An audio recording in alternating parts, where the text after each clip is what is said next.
Hi folks, welcome to 5.3 lecture part 1.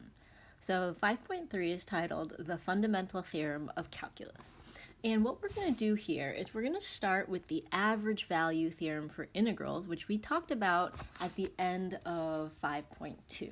Okay, so we did a little bit of a conceptual piece in 5.2, but now we're going to put the formula with it and work through a few more examples so we get just a little bit more practice with it. Okay, so the average value theorem for integrals says this, that if you take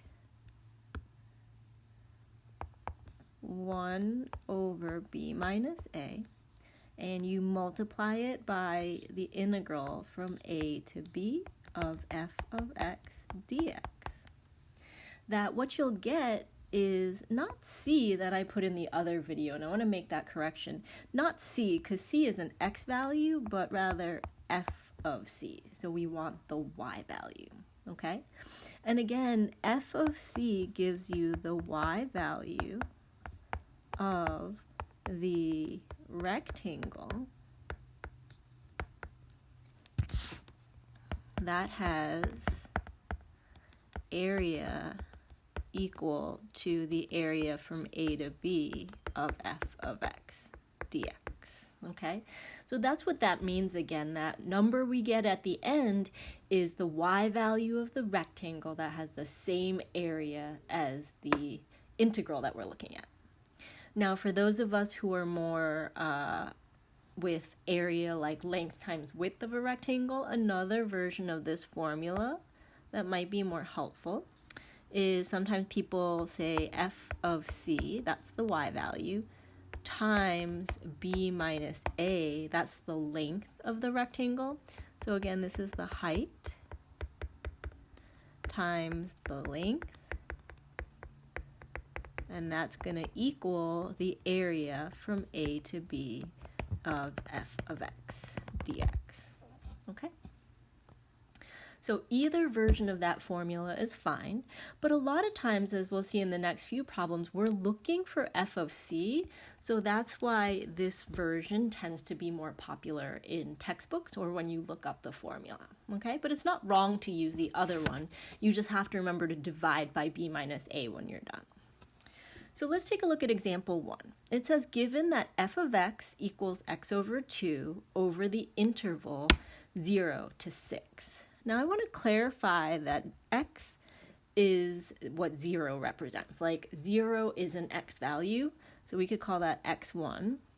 But 6 is also an x value, so we might call that x2. All right? But instead of using the subscripts, what we're really saying is that 0 is a. Let me write that below. 0 is a, and 6 is our b. Okay, that's an x value and another x value. So question 1a says, find the average value of the function over the given interval. Now, keywords here, average value of the function. That's a clue for me to say, I want to find f of c. That is my goal for part A. So let's write out the formula and plug in our numbers. F of c equals 1 over b minus a. And let's go ahead and plug in b as 6 minus a is 0. The integral from 0 to 6 of the function, which is x over 2 dx. Now we're going to go ahead and simplify this before we solve. And so if we simplify this, we'll get 1 over 6 as the fraction in the front. Then x over 2, another way I could write that is really 1/2 x. And since 1/2 is a multiple, I'm going to pull that out in front of the whole fraction. And I'll go from 0 to 6 of x dx. And if I clean that up even more, I'll get 1 over 12, the integral from 0 to 6 of x dx. Okay, so now let's go ahead and find that antiderivative. So we're going to go ahead and have 1/12. Well, where did x come from? X comes from an x squared, and then the coefficient is the reciprocal of x squared, or 1 over 2. And then I'm not going to put a plus c because I'm finding it, the area between certain interval. I'm going to draw a bar. I'm going to put my b value up here and my a value down here. Now, I'm going to go ahead and combine the 1/2 and the 1/12 to make 1/24.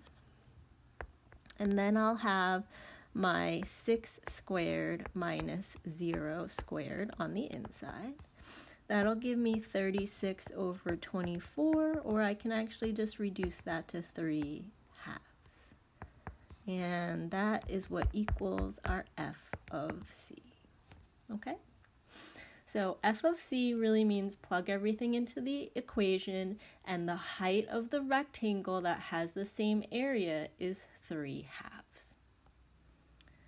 All right, let's take a look at 1b. It says find c such that f of c equals the average value of the function. So right now we have our function f of c. We know that equals to 3/2 because we found that in part A. But we also know we can go back to the original function, which let me go ahead and highlight right here. All right, and everywhere I see an x, I can replace it with a c. So really, instead of x over 2, it's c over 2. So what value of c makes this statement true? Well, we don't really have to do a lot of calculations here. I think we can tell that c equals 3. All right, so what this means is this is the x value of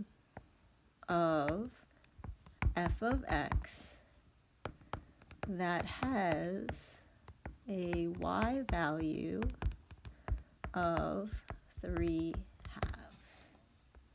All right, that is the x value of f of x that has a y value of 3/2, which is the average value of the function. Okay, let's take a look at example 2. So very similar structure. We're going to find the average value of the function over a given interval, and we're also going to find c such that f of c equals the average value of the function.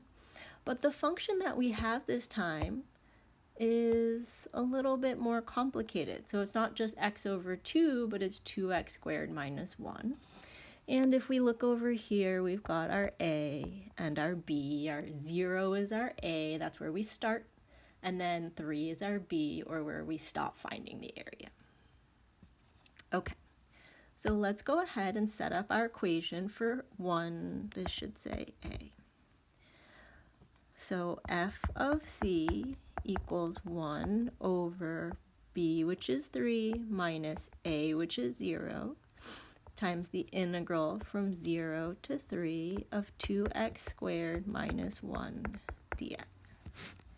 Now, just like last time, I'm going to simplify this. So I've got 1/3 the integral from 0 to 3 of 2x squared minus 1 dx. Now, last time I said, let's take out that 1/2. But this time, this 2 in the front, I can't just go ahead and pull that out because the 2 doesn't go to the 1 also. You'd have to factor out something that goes into every term. And so with this equation, we're just going to go ahead and take the antiderivative as it is. So we've got equals 1/3. All right, so 2 is going to stay, but where did x squared come from? Well, it came from x cubed, and then the reciprocal of 3 is 1/3. Minus, where did 1 come from? Well, it came from x. That's all I need. I'm not going to put a plus c. I'm going to drop a line and put a 3 and a 0. Okay. Now let's go ahead and simplify. So I've got 1/3. And this is 2/3 x cubed minus x, which equals 1/3. I'm going to plug in the b value, so 2/3 times 3 cubed minus 3. And then minus 2/3 times 0 cubed minus 0. And when I simplify this out, this whole last term goes to 0, which is nice. And then this part, well, that becomes 15. So I have 1/3 times 15, or an average value of 5. Okay, so 5 is our f of c that we're looking for. Okay, part B. Find c such that f of c equals the average value. So from part A, we found that f of c equals 5, but we can also say that it's 2c squared minus 1. And we're just going to find the x value of f of x that has a y value of 5. So I'm going to add 1 to both sides. I've got 6 equals 2c squared. I'm going to divide both sides by 2. So 3 equals c squared.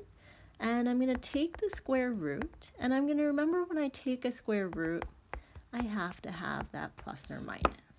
Okay? So technically, there are 2 x values that give you a y value of 5. But we need to find the one that is in our given interval. So c equals positive root 3 is in that interval, but c equals negative root 3. That one is considered an extraneous solution because it's not in the interval between 0 and 3. Okay, so I hope that has clarified the average value theorem a little bit more. We'll zoom out a little bit so you can see the whole page. We're going to stop it here for the first part of the video, but come on back for the second part where we actually jump into that fundamental theorem of calculus. See you there.